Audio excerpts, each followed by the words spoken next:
That ain't going nowhere. So in today's video, we're up at Mike's parents' house. We're going to install the motor back in this Subaru. It's raining out. It's cold. But we're men. We're going to knock this shit out and have a good time. Please enjoy the video. Please like, comment, subscribe. Thank you for watching.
Just be careful about your turtle.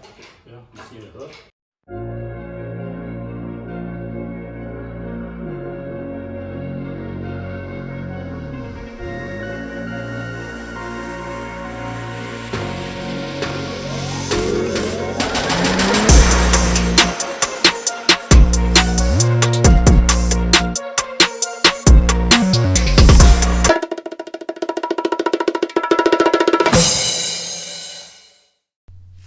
So let's talk about the bolt first, the issue where the bolt comes in.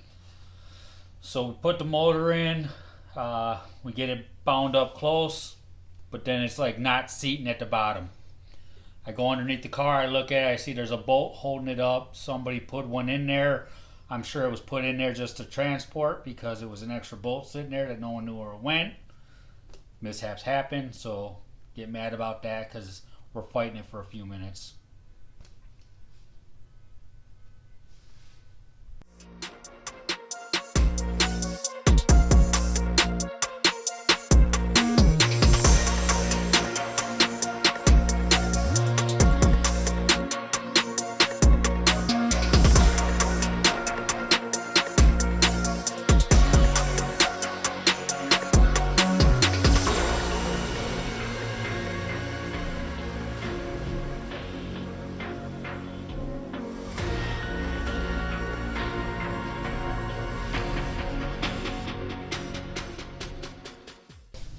So after pulling the motor apart from the bolt mishap, we may have had an issue where my twin disc clutch may have got not aligned right with the splines.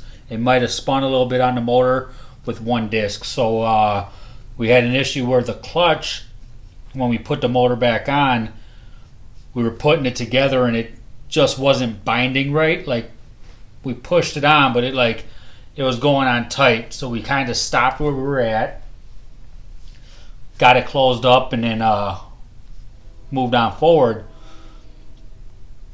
At which point in time, after we got it closed up, we started to assemble the accessories on the front of the motor. And we fastly realized when we went to go put the belt on for the AC compressor that you could not crank the motor. We tried to Motor rotate was the locked up, pulley. could not figure it out at all. So at what point in time we went down underneath, one of us, and we watched the pressure plate and the clutch and the flywheel. Well, the other guy tried to crank it, and we could see that it was binding up in there. So then we went to go remove the motor, but we could not remove it easily because the first clutch plate that's closest to the block was kind of not straight, not aligned right on there, and it essentially jammed on. The splines went on the first disc, but the second disc went over the top of the spines like a meshed gear. When you put two gears together, they're supposed to mesh. Well, take one of those gears and put tooth on tooth is basically what happened. So I crawled underneath the car, looked at the inspection, and unbolted each clutch bolt from the flywheel one by one. And when we separated the motor, and it ended up leaving the disc on the transmission along with the pressure plate and other clutch. And then we pulled the motor back out.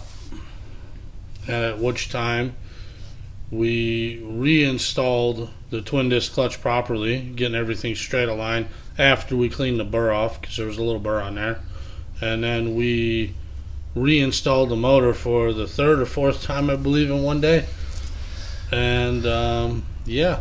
For a quick job, it turned out to be a big, long couple-hour job. I think we started around noon, stopped for a little bit here and there, and then went to about 2 a.m. after seeing daylight savings time happen twice. Well, ladies and gentlemen, this time is 2:10 a.m. This man's a fucking animal right here. Stupid problems. We had problem after problem. We had to install the motor, pull the motor, reinstall the clutch, reinstall the motor. We started at around noon, and it is now 2 a.m. the next day, and this bitch is in. Hey y'all, it's a No Funnel Gang here. There's water all over. Didn't even get a drop on the time. Yeah, recording. First start up.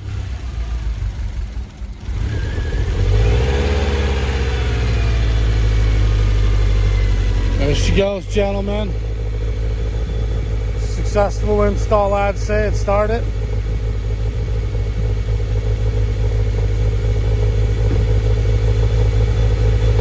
Stay tuned for more.